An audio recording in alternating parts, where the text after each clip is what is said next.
Hello everybody and welcome. Today I'm going to review all my storage options here, and I'm going to begin with my Mac G4 1.25. But let's see why.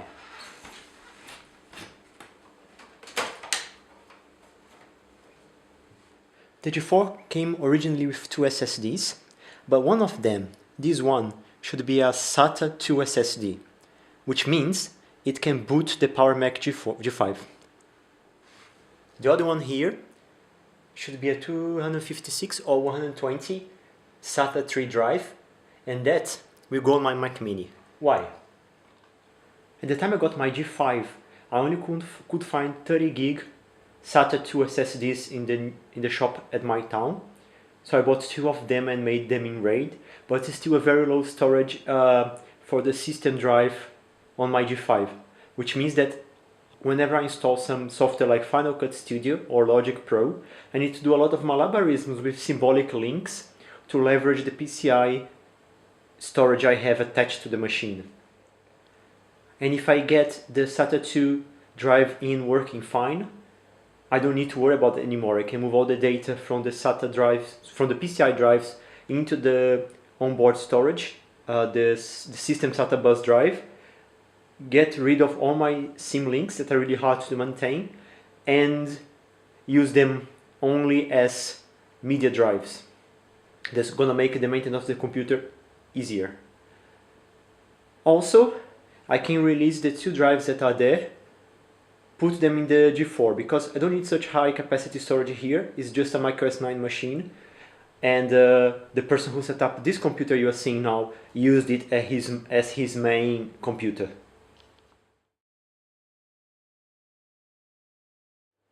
The first step of this whole process is going to be make an image of my current G5 system, so I can then mirror it into the drive I'm going to remove from the G4.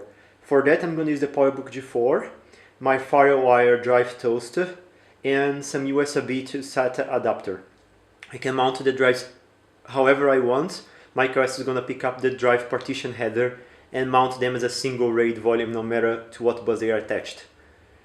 As the PowerBook creates the image in the background, I can go ahead and start disassembling the G4 and removing the drives from there. So let's get the G5 opened.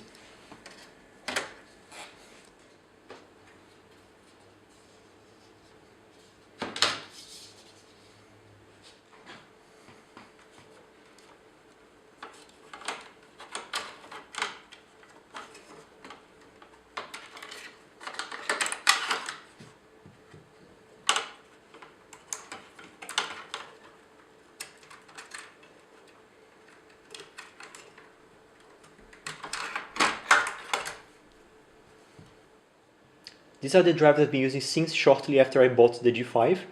It's a pair of Intel 320 series. I was wrong about the capacity, they are 40 gigs, and they've been working reliably since I got the G5. I don't do many writes, which explains why the performance remains fine even without trim.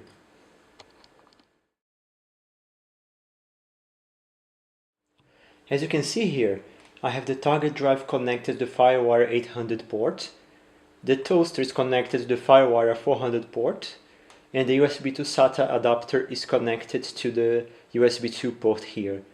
That should give me a quite good performance when making the image. And if you look right here, macOS has mounted the partition. So all I have to do here now is open disk utility and start the imaging process.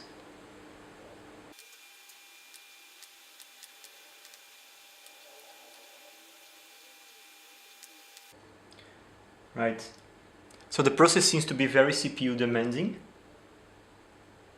but it's going to do the job, and the performance is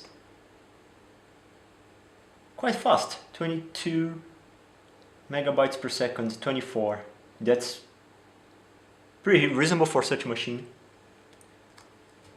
I'll let it run and go back to the G4. Actually, before I return to the G4, it's really hard to show the interior of the cooling system, G5, but everything seems to be in good working order. Let me try to move the camera here and focus manually for you. Maybe brighten it up a bit. Yeah, so the mat here is dry, and they seem to be fine. I'm still planning to, really disassemble the whole thing. I have a spare pump, and I plan to rebuild it someday. But since for now I still need the G5 actively, well, after the G4 is in a working order, I can maybe use it as I fix the G5. But for now, I won't really touch it.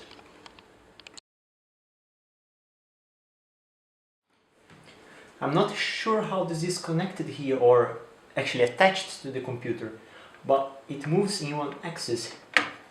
I think it is screwed somehow to the side. I will have to figure out a way to remove it without breaking anything. I also don't know how this one is attached. Again, it seems to be attached only in one axis, or maybe even by only one screw. And I can easily remove the pata to set adapter here. So I hope I can get to this in an easy way. So it's actually not that hard. There's a lever here. You can see it in the video, I think, in the video lever. You just push it down, then slide the tray towards you, and it should come out. Yep, that does the trick. The drive is attached by a single screw here, that's why it's loose. I'm going to do a better job than that.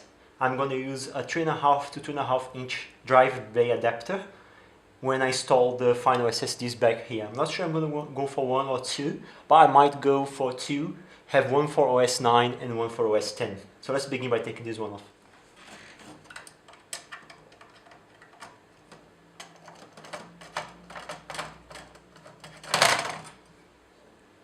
That was easy. Here I would assume the same principle applies, so pull the lever, pull the page. Very easy. Same deal, only one screw, so let's... I'm really excited, even though I don't sound like. This is really a SATA 2 drive, so it should boot fine on the G5, and I'm gonna be able to install everything I want straight into the system drive. And the other drive is the, it doesn't say here, Samsung 830, yeah, 128 gig. That's gonna do very well on my Mac Mini, and I can still leave the second 60 gig drive there. So beautiful, better than I wished for. I'm done with the G4 for now, so I can just shut it close and lift it off. Take it off. It's really heavy, but the G5 is heavier. My image is ready, so all I have to do now is eject my RAID.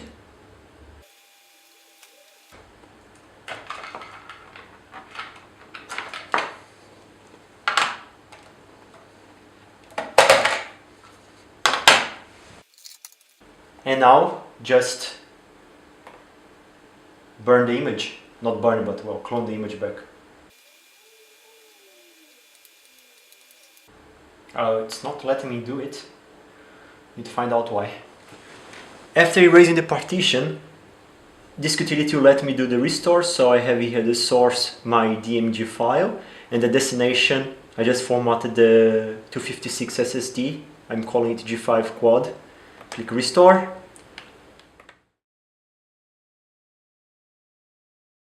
The next victim is my 2011 Mac Mini, a dual core i5 with the AMD graphics. I have upgraded it to 16 gigs of RAM, has been stable in the setup for 3 or 4 years, and it has a dual cage setup from iFixit, I think it was iFixit, with two 60 gigs SSD. I'm gonna keep one of the 60 gigs SSD, and the other one I'm gonna replace with the 128 gig SSD that I just removed from the G4. I'm really hoping that the top SSD is the one that I need to replace, because removing the bottom one is pretty painful.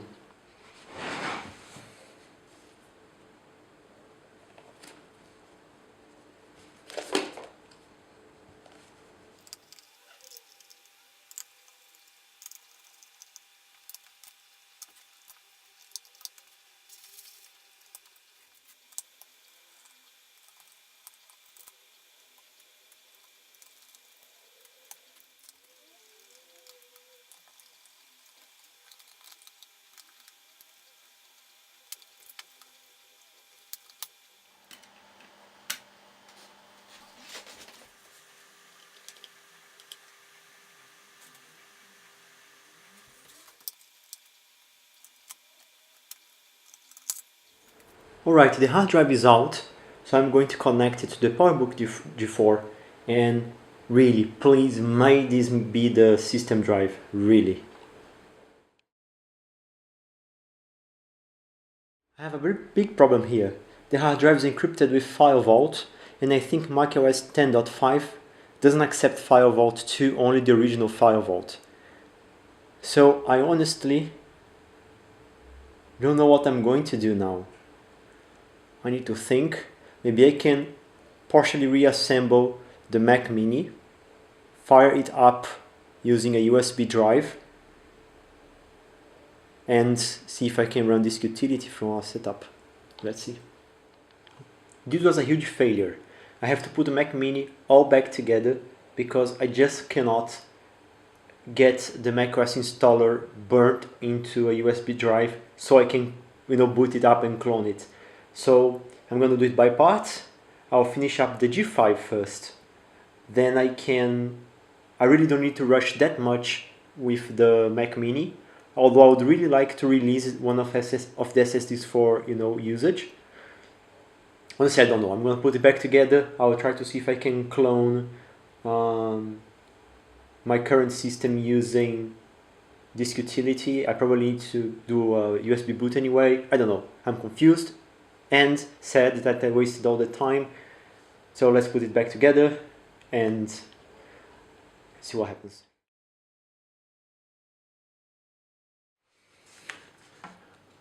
Alright guys, so I've booted here the recovery mode using Command R, and if I go here to Info, it shows me that my system disk is in the lower position. I assume that's lower, closest to the bottom part of the computer, so the hard drive that I actually removed, which means I should be able to just now clone it and boot it up on the new disk without any issues. What I don't know now is if I have to decrypt it, burn it, and then recrypt it, or if I can just do, a normal clone. I'll try and see what happens here. This is crap. So if you have 2 times the same hard drive, you just don't know what disk it is because, well, rubbish, really. So I don't know what to do here. I'm going to assume that the one on the top is the one that shows first on the list and restore it, or maybe I should just mount it.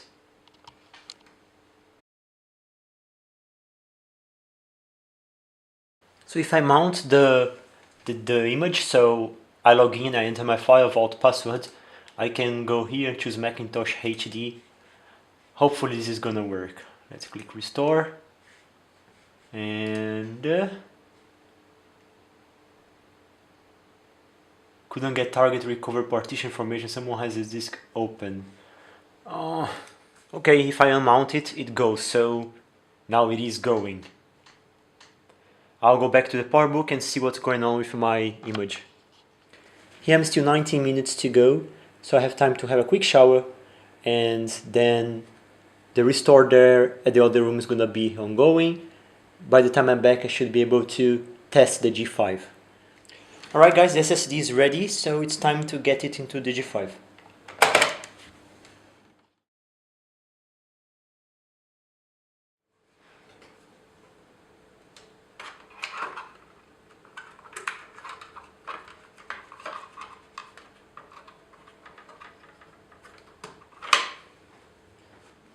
Refocus this. That's the G5. 8 gigs of RAM, the new disk label I used. And if you go more info, focus again. We go to SATA, and there we have it. 256 gigs of internal SSD plus 240 here and 240 for 768 gigs of SSD storage. If you think that at the time I think the G5 could have a terabyte of spinning disks, this is a nice achievement. I could easily push this to 2 terabytes of SSD, something that no one would ever imagine at the time. I'm not going to format the other 2 SSDs yet.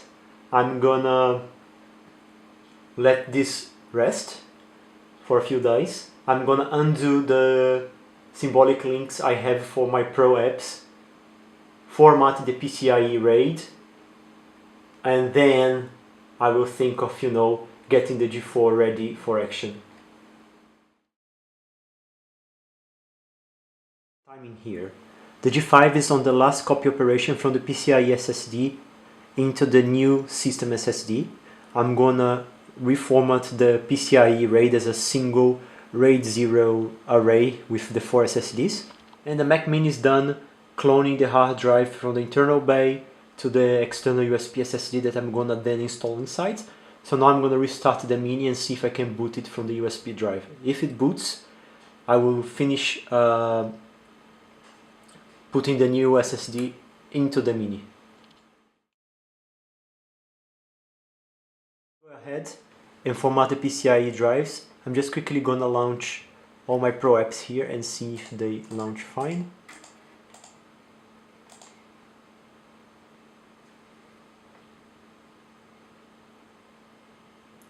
Alright, we are all set. Everything seems to have loaded okay. I can go back and give my attention to the Mac Mini.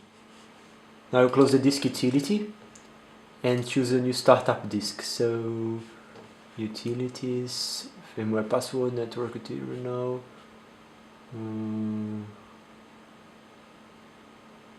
Oh, there's no startup disk here. Okay, I guess I will just restart. Here, startup disk. Let's see if it's gonna find the USB disk. Take the encrypted disk. I'm not sure if I'll be able to use option to choose between two encrypted volumes. So let's just restart and press option and see what happens. It's beautiful. It gives me 3 Macintosh HDs. It's for sure not the internal one. Let's try the USB one here. See what happens.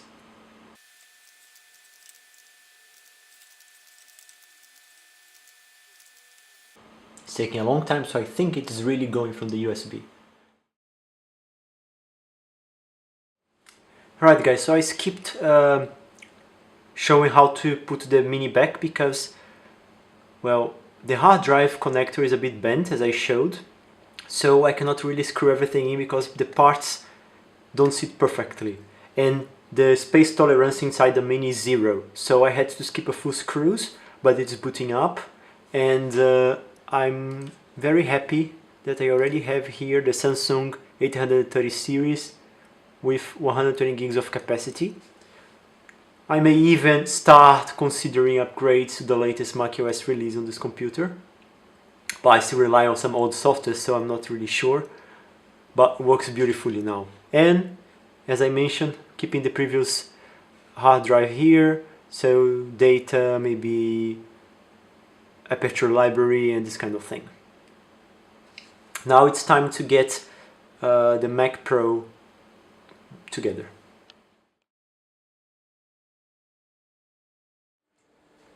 Let's get the Mac Pro opened.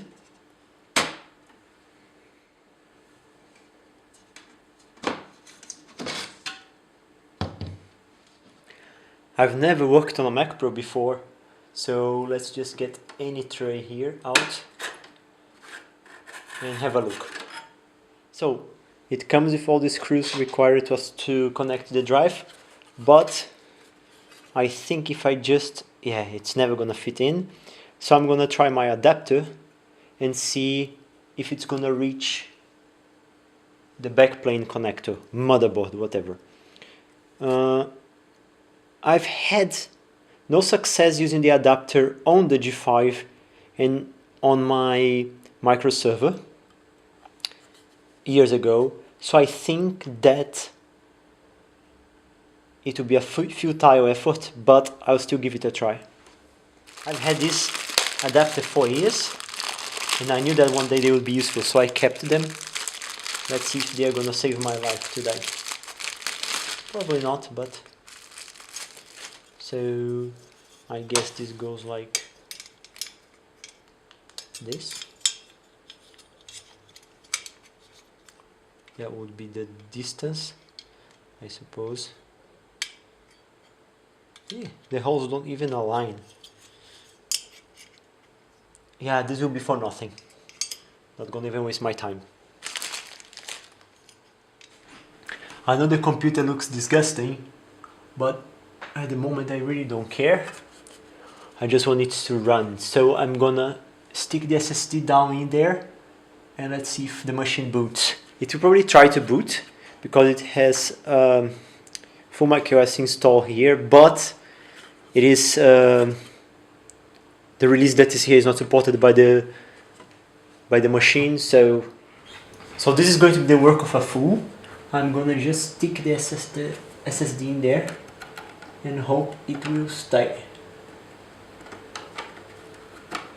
Ah, this is really dirty.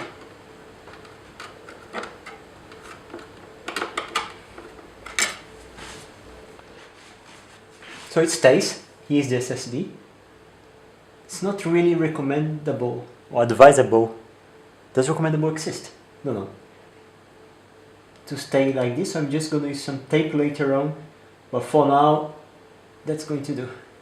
As expected, the Mac Pro doesn't like the system disk that's in there, so we're gonna need to reinstall.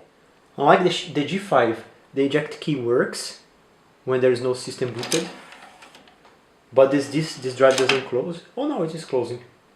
Okay, first time it didn't close. Let's try to open it again. It's really dirty, so I may use my USB drive to install the system. So my USB drive is there. Let's see if it's gonna pick it up or if I need to restart or try some key combination. Disk seems to be spinning. Let's see what happens here. I think it's gonna boot.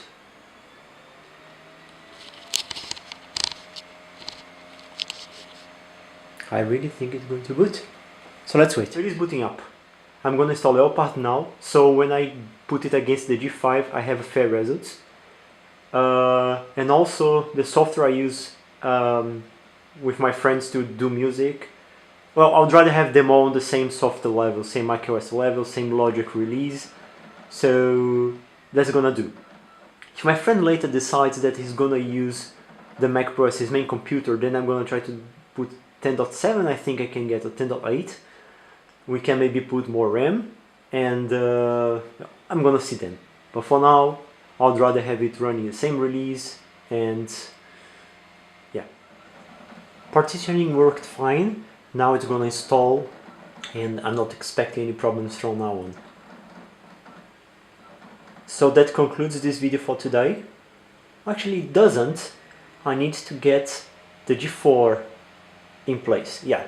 But in any case, after getting the G4 in one piece, I'm gonna leave the software installing overnight on the Mac Pro, so Logic, Shake, and then I'm gonna install the benchmark applications and Quake 4, and do a very special video putting the G5 against the Mac Pro.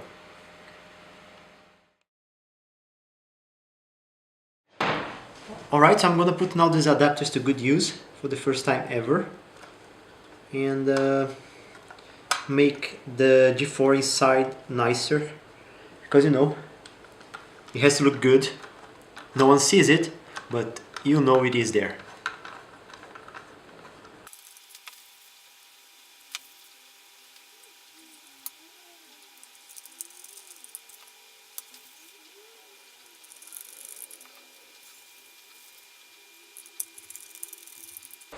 Alright, one is done. I'm gonna now check the G5, the Mac Pro, do the second one. I don't need to show it to you, but you know it's there. Now that the discs are in the adapter, I will just install them in the cage. Ah, that looks much better.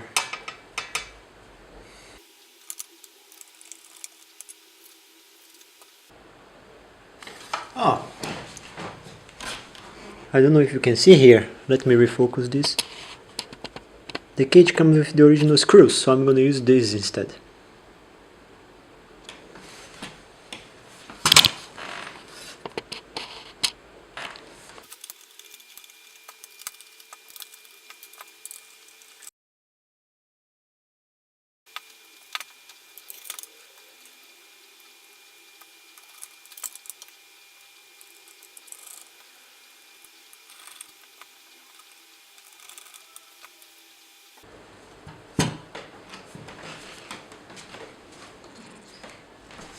So by the looks of it, the position is correct. I just need to figure out how I can slide in without disconnecting everything. I really don't want to undo the job that has been done here with the cable because it's really good. So let's try this.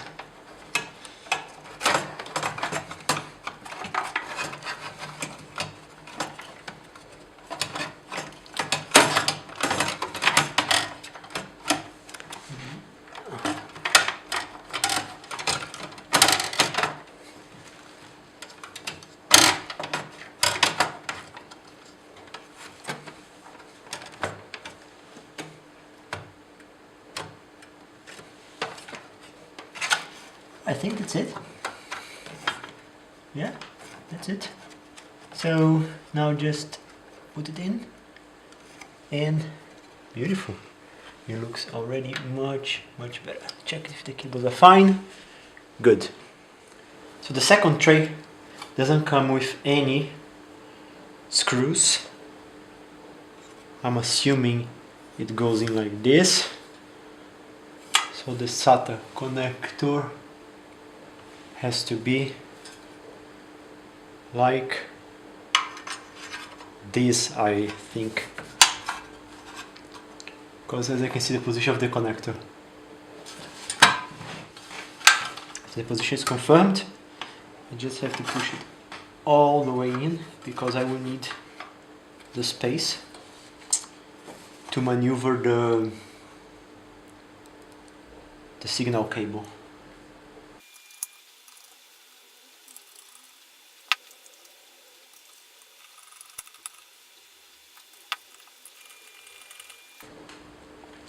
Alright, time to try to get it in. Okay, I'm not gonna be able to film this one. It is in, it looks awesome. It fits well, you know, the SSD is shiny, like polished metal, so it matches the interior very nicely. Looks very cool. As soon as the Mac Pro is done with one of the rounds of updates, I'm gonna boot this up. The RAID should work fine. Oh, speaking of the devil. So as soon as I power this on, I should boot the installation that was running on my G5 and it should be without any problems.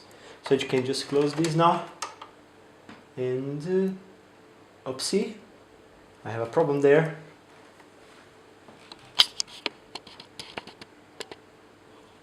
When I try to close it here now, I'm forcing the adapter.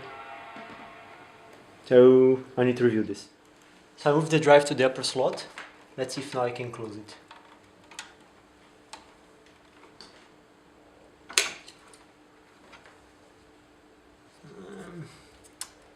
I don't like this.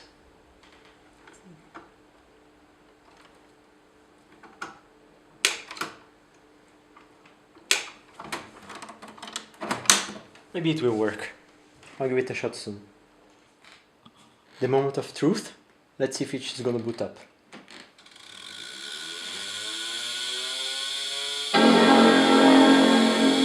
That sounds really bad.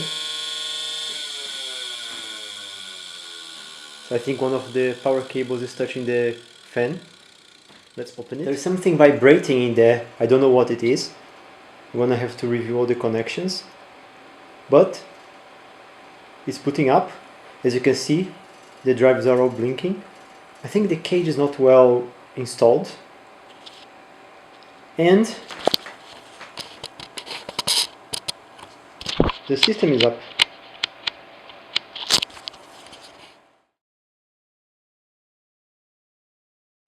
It says quad because I'm running some installation from the quad, but you see, for Mac G4, 3.6, 125, 2 CPUs, 2 megs of cache. And if we go to ATA, we get the 2 SSDs. It says quad because I was running, each one is on bus. Quad, does it say the bus speed? For Mac G4, 3.6, 125, 2 CPUs. So for today that's it. I'm gonna keep installing the upgrades on the Mac Pro, the updates, I mean. And tomorrow it's gonna be a big day. I'm gonna run all the tests I want to run on the PowerPCs, compare it to the Mac Pro, and pack the computer for my friends. That's it. I'm gonna keep installing the upgrades. Keep installing the updates on the Mac Pro, the updates. And tomorrow, yeah, I guess that's it. It's gonna be a big day. I'll at least try to have all the tests I want logic installed, at least part of it on the Mac Pro, because that's what my friends are gonna use. And then tomorrow morning I can install Quake 4. Now I'll keep installing the updates, the benchmarks, and that's it. Yeah, I guess that's it. Have a nice at least try night. To have and logic installed, at least part of it on the Mac Pro, because that's what my friends are gonna use. Then tomorrow morning you can install Quake 4, the benchmarks, and that's it. Have a nice night, and tomorrow record more videos.